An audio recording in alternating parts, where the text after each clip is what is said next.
O Senhor esteja convosco. Ele está no meio de nós. Proclamação do Evangelho de Jesus Cristo segundo Lucas. Glória a vós, Senhor.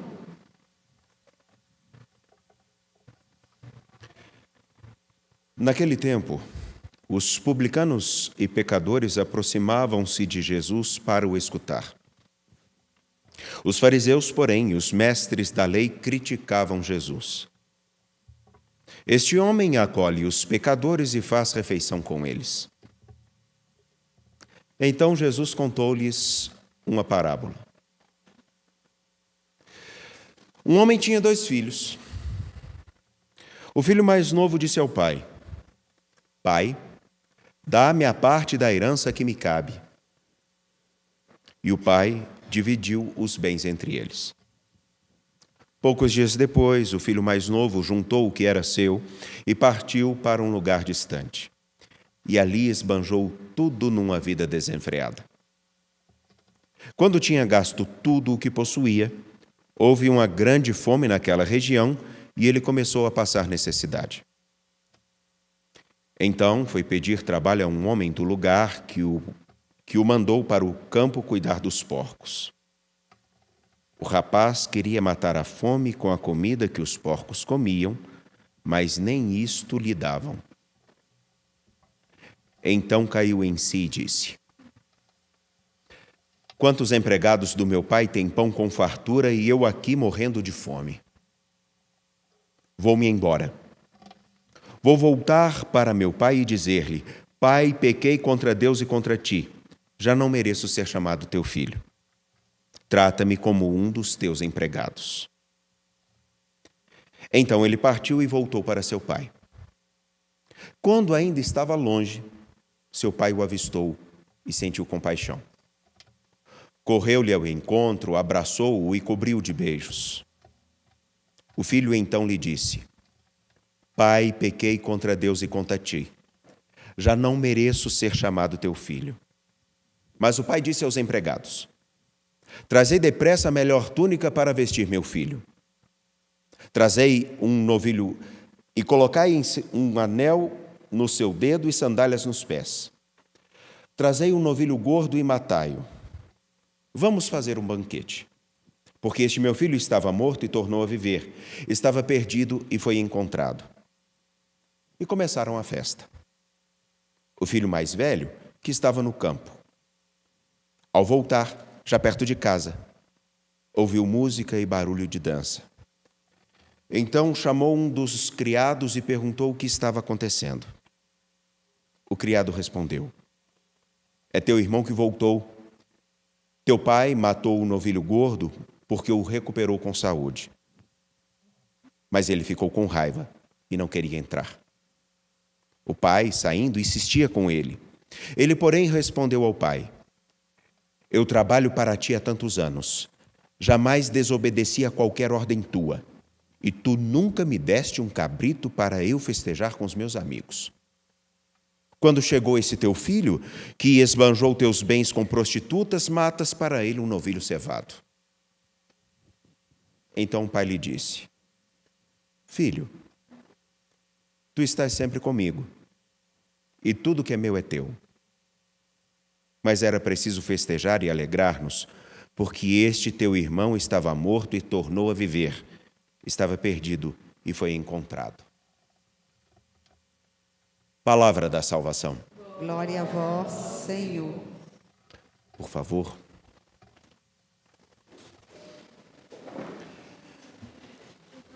Aqueles que acompanharam, através da sua liturgia diária, ou mesmo seguiram a perícope sinalizada de capítulo 7 do profeta Miqueias, versículos 14 e 15, depois 18 e 20, percebeu que a primeira leitura que nós hoje professamos, que nós hoje proferimos, foi um pouquinho diferente. Isso porque eu pedi que os versículos 16 e 17 fossem incluídos. Por isso eu peço. E eu vou explicar o porquê. Miqueias, ele está dentro de um contexto bem particular. O povo de Deus, voltando para a terra, começa a viver aquilo que nós todos também vivemos. Nós podemos ter determinadas circunstâncias na nossa vida, determinadas experiências que são horríveis. E aí, quando nós começamos a sair de uma experiência horrível, de determinadas dificuldades, ou mesmo trilhar um caminho de consertar aquilo que dentro de nós não está tão correto, ou no nosso cotidiano, começamos a assumir um caminho de retidão, reconstruir a nossa história. Diante das dificuldades do que significa se reconstruir ou reconstruir o que está ao nosso redor, nós enfrentamos aquela tentação de dizer assim: para que isso? Do jeito que estava tão mais fácil. Do jeito que estava funcionando, estava ótimo. Por que a gente tem que mudar? E aí o desânimo pode, inclusive, começar a tomar conta. E hoje, esse trecho, eu pedi que fosse realmente incluso por isso. Miqueias apresenta toda uma situação e quase que com um lamento, quase que narrando uma história. E ele faz esse apelo: apacenta teu povo com teu cajado, o rebanho de tua herança, os que habitam a sós na floresta, no meio de um vergel, no meio do jardim, que pastem em Bazã e Galaade, como nos dias longínquos. E aí, como que uma resposta vai começar a surgir. Lá no versículo 16. As nações verão e se envergonharão apesar de todo o seu poder. Colocarão a mão na boca, seus ouvidos ficarão surdos. Acho que dá para entender aquela expressão assim. Tem até uns memes interessantes na internet, de vez em quando acho que é mais no Instagram. Gorete, aquilo que você... Que é aquele assim... de espanto. As nações todas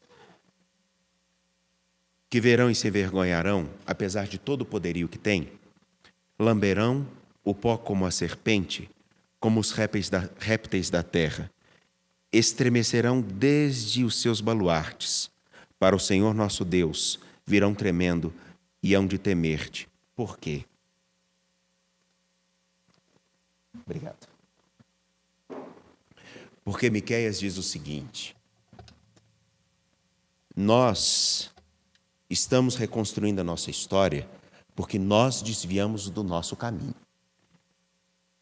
E agora nós começamos a reconstruir a nossa história com todos os desafios.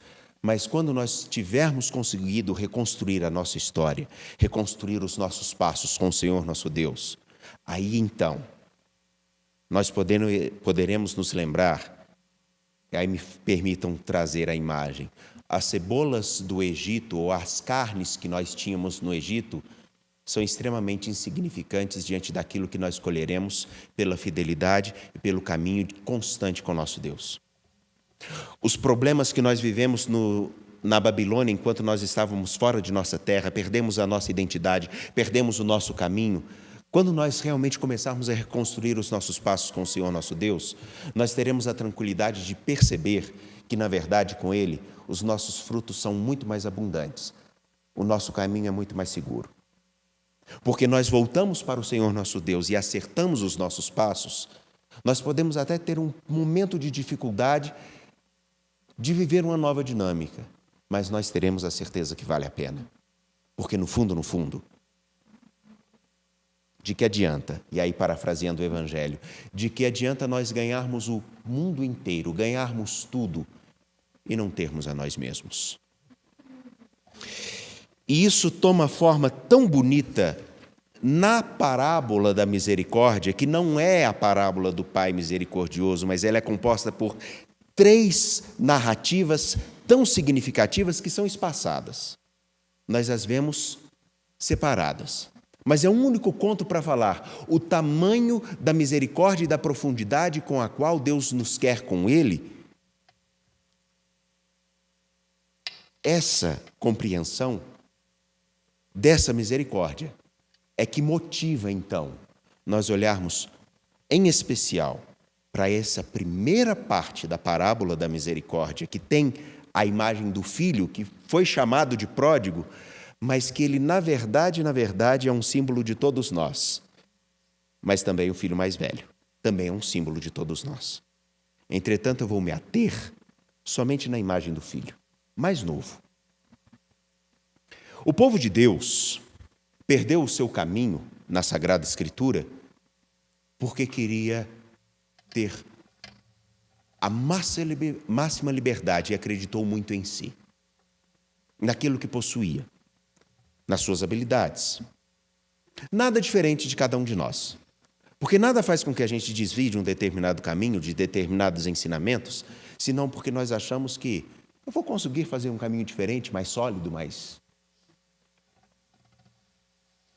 A imagem do que nós escutamos agora, ela é muito peculiar porque o filho mais novo, ele ao dizer para o pai que a partir de hoje você morreu para mim, eu só quero os seus bens, ele resolve trilhar um caminho e uma nova história sem as referências do que significa seu pai, sem as referências do lugar onde ele viveu, sem as referências do seu futuro, e nesse caminhar, ele se perde.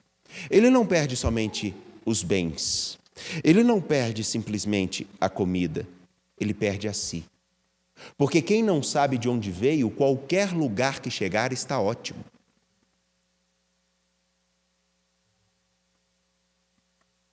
Ele perde a noção da sua dignidade. Ele perde a noção de sua família. Ele perde a noção do seu horizonte. Ele se perde,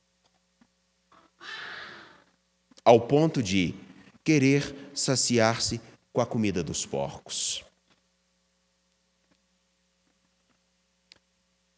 É um pouco da imagem que Miqueias traz ao dizer: nós nos perdemos, nós fomos para um lugar e por caminhos que nos trouxeram a tristeza. Porém, qual é o Deus que, sabendo que nós nos desviamos, oferece uma nova oportunidade? Qual é o Deus que, mesmo tendo recebido de nós o abandono, não mantém o seu coração distante do nosso? Ainda nos mantém no seu radar, ainda busca nos alcançar. Só o Senhor nosso Deus, o Senhor de Israel, que toma forma agora na imagem do Pai, que ao ver o Filho retornar, o Pai vai ao encontro dele, o Pai vai buscá-lo, mas não nos esqueçamos de um passo importante: o Filho resolve voltar.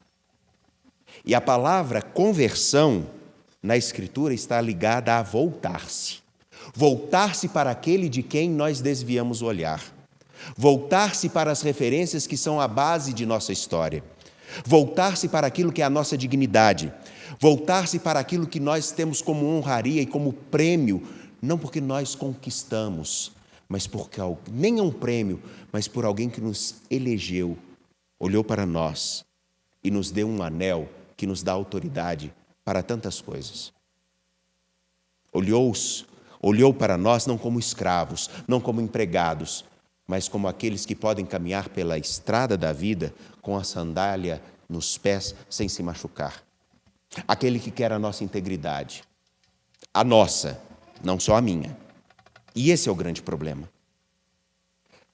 É justamente a compreensão de que nós podemos tudo, que somos capazes de tudo, que nós desviamos não só o olhar do nosso Deus, mas também carregamos o olhar do filho mais velho, que se esquece de olhar para o irmão e que já rompe completamente a sua ligação com ele. Não é à toa que o irmão mais velho, no trecho que nós escutamos, diz assim: esse teu filho esbanjou os bens, ele você acolhe e dá tudo o que eu nunca tive. Nós carregamos a imagem do filho mais velho porque nós também temos tantos direitos, temos tantas conquistas, temos tantos bens, mas nós nos comportamos como quem deve cumprir uma obrigação, como um empregado, e não como filhos que partilham de uma vida. Permitam-me trazer uma imagem bem simples. Nós três aqui, os três padres, cada um completamente diferente do outro. Nós mantemos a nossa alimentação. E nós temos a tranquilidade de, se tiver uma coisa que o padre Samuel comprou, eu sei que eu posso também ali pegar e comer, porque ele comprou pensando em mim. Da mesma maneira, eu com o Padre Felipe e Padre Felipe com nós dois. O que eu quero dizer com isso? Porque é importante que nós percebamos que tudo que nós temos na nossa história extrapola e pode ser dividido com irmãos. Quando nós perdemos esse olhar, nós podemos nos achar com tantos direitos, nós podemos nos achar com tantas obrigações, mas deixar de viver uma gratuidade muito simples. Sabe qual? Aquela de perceber que, ainda que nós possamos cometer quaisquer erros, Ele não nos abandona.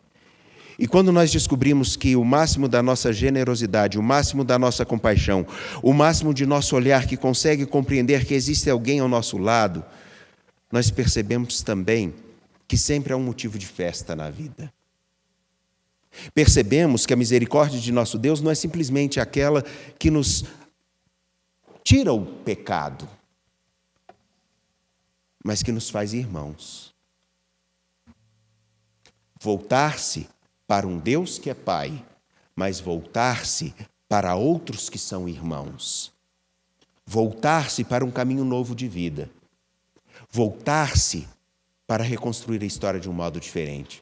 E o máximo de toda entrega toma sua expressão naquilo que Jesus começa a apontar para os seus discípulos. Tudo nos foi dado. Tudo nos é dado. Resta saber se nós, para ganharmos a nós mesmos, nos perdemos. E o exemplo máximo de quem tem assim nas mãos e que oferece tudo de si é aquele que, no alto da cruz, tudo faz por nós. Aquele que sintetiza exatamente isso. Ele é capaz de esquecer e apagar as nossas faltas, dando-nos a vida. É assim que acontece quando Miqueias eleva esse louvor. Qual outro Deus que é capaz de tanto?